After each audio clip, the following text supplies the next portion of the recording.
দেখো লিখলাম কি, রাইট এ ব্লগ, আরে ব্লগ লেখো on the most significant memory in your school years. তোমার স্কুল ইয়ারেতে, হ্যাঁ তোমার স্কুল ইয়ারেতে একটা সুন্দর স্মৃতি তোমার কেটেছে, সেই জানিয়ে একটা ব্লগ লিখতে হবে। আচ্ছা, এটা এটা কীভাবে বানাবে? তোমার জীবনের সুন্দর স্মৃতিটা কি? ব্লগ মানে তুমি একটু জানলে, আমি বলে দিয়েছিলাম, আগে বলেছিলাম, এখনও বলছি, ছোট প্যারাগ্রাফ কেমন এসে। আমি ব্লগের প্রথম দিন ক্লাসটাতে আমি ব্লগ সম্পর্কে ডিটেলসে সব বলে দিয়েছিলাম, তাই তো? আজকে আমি এই ব্লগটা লেখানোর চেষ্টা করছি, তুমি দেখো। তাহলে এইটা নাম দাও, the most significant memory in my school. কেমন? দি মোস্ট, ক্লিয়ার হলো? The most significant memory. আচ্ছা লেখো স্কুল। আচ্ছা এরকম লেখো না, স্কুল হয় না শুধুমাত্র পাঠ্য এবং পরীক্ষার জায়গা। স্কুল হয় না শুধুমাত্র পাঠ্য এবং পরীক্ষার জায়গা। ক্লিয়ার? এখানেই সৃষ্টি হয় নতুন নতুন স্মৃতির, যেগুলো অর্জন করে আমাদের মনে একটা চিরস্থায়ী জায়গা। এইভাবে শুরু করে দেখো, বেটার হবে। তুমি এরকম করো, তোমাকে বলা হয়েছিল তুমি শিক্ষক দিবসে একটা ভালো বক্তব্য রাখবে, একটা বক্তব্য রাখবে। ক্লিয়ার? এইভাবে তুমি ফ্রেম তৈরি করো না এটা দিয়ে, তারপরে এই দায়িত্ব তোমার উপর ছিল, তুমি সেটাকে বাড়িতে অনেক কবার প্র্যাকটিস করেছো, দিয়ে তারপরে তোমার মনটা ভয়ে ফ্রি হয়ে যাচ্ছিল, স্তব্ধ হয়ে যাচ্ছিলো ভয়েতে, দিয়ে তারপর তুমি যা করে মঞ্চে উঠলে এবং বক্তব্য রাখলে, দিয়ে তারপর অডিয়েন্সরা, দর্শকরা ক্ল্যাপিং দিয়ে, হাত দিয়ে তোমাকে অ্যাপ্রিসিয়েট করলো। যে অ্যাপ্রিসিয়েশন, যে মূল্যটা, যে প্রশংসাটা তুমি পেতে আশা করেছিলে, তুমি তার থেকে অনেক বেশি পেয়ে গেলে। কেমন? এবার এই শিক্ষাটা, এই যে তুমি বক্তব্য রাখলে, অনেক অ্যাপ্রিসিয়েশন পেলে, এতে তুমি কি শিখলে? তুমি জানতে পারলে। উপসংহারে যাচ্ছি আমি, ব্লকের 3টে পদক্ষেপ তোমাকে বেরোতে হয়। এক হচ্ছে ইন্ট্রোডাকশন, 2 হচ্ছে বডিটা, 3 হচ্ছে কনক্লুশন। এই কনক্লুশনে তুমি কী লিখবে, তুমি কি শিক্ষা লাভ করলে। এই বক্তব্যটা তোমাকে শেখালো ওই হক পাখির মতো বৃদ্ধি করতে, কনফিডেন্স লেভেল বৃদ্ধি করতে, আমার হাউ টু থ্রো, কীভাবে প্রেরণ করতে হয়, কীভাবে প্রদান করতে হয় একটা বক্তব্যকে স্কিলফুলি। যেমন হক পাখি বলেছিল যে আমি স্কিলফুলি মারতে পারি, ঠিক ওই রকমই তুমি লিখবে। কেমন? এবার আমি বলি নাকি, এবার লিখি। আমি বাংলা করে লেখাবো, তাহলে তোমার সুবিধা হবে। আমি বাংলা বলছি, তুমিও লেখো, আমিও লিখি। কেমন? লেখো, স্কুল হয় না, স্কুল হয় না একটা জায়গা। তাহলে school is not a place only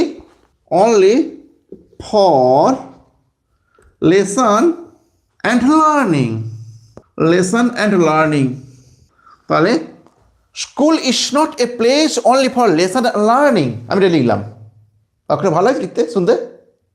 school can shape everlasting, everlasting, everlasting memory.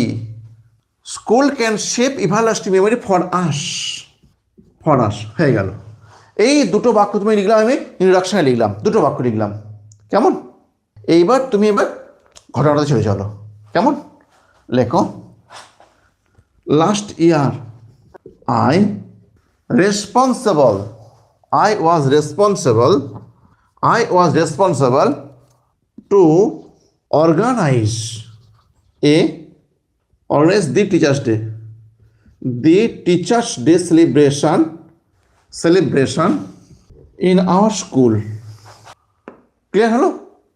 তারপর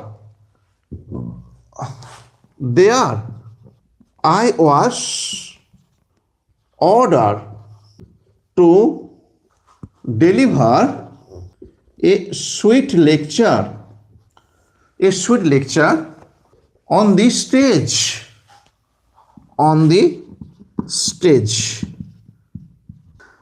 At first at first I was very nervous, but when I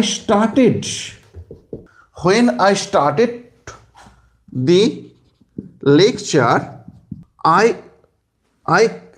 could overcome my fear. Full stop.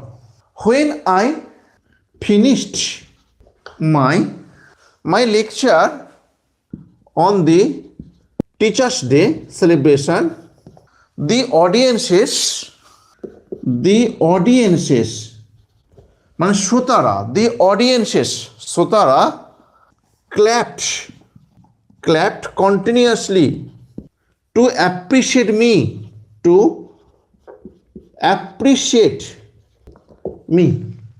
it was লেখো it was এটা ছিল more than my expectation. Full stop. Clear হলো? এইবার আমি কি লিখবো? উপসংহারটা লিখে দেবো। এখান থেকে তুমি কি শিক্ষা লাভ করলে, কেমন? এখানে তুমি কি শিক্ষা লাভ করলে আমি তার উপসংহারটা এবার লিখবো। আগে এটুকু হয়ে গেছে, আমাকে বলে দাও। ক্লিয়ার? এখানে ক্লিয়ার? এইটা থেকে তুমি কি শিক্ষা লাভ করলে তোমাকে সেটা বললেই হয়ে যাবে। না, লেখো this everlasting memory turned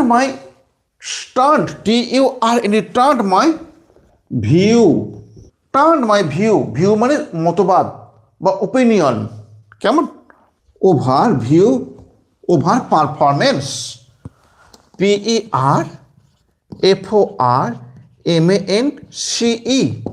clear? এরপর যেটা বলছে তার হক পাখির মতো, সেই হকের মতো দেখো, it increases my confidence.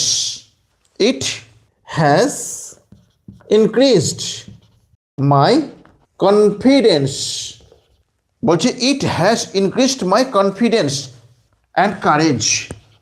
হ্যাঁ, দেখো বলছে এটা বৃদ্ধি করিয়াছে আমার আত্মবিশ্বাসকে এবং আমার সাহসকে। আর একটা বাক্য লিখব, নাও I can deliver, DELIVER, I can deliver my speech, speech skillfully and interestingly. হয়ে গেল। কেমন? এ দেখো হক যেমন খুব সুন্দরভাবে মারতে শিখেছে তার পশুদেরকে, তার শিকারকে, ঠিক তুমিও দেখো কেমন শিখেছো।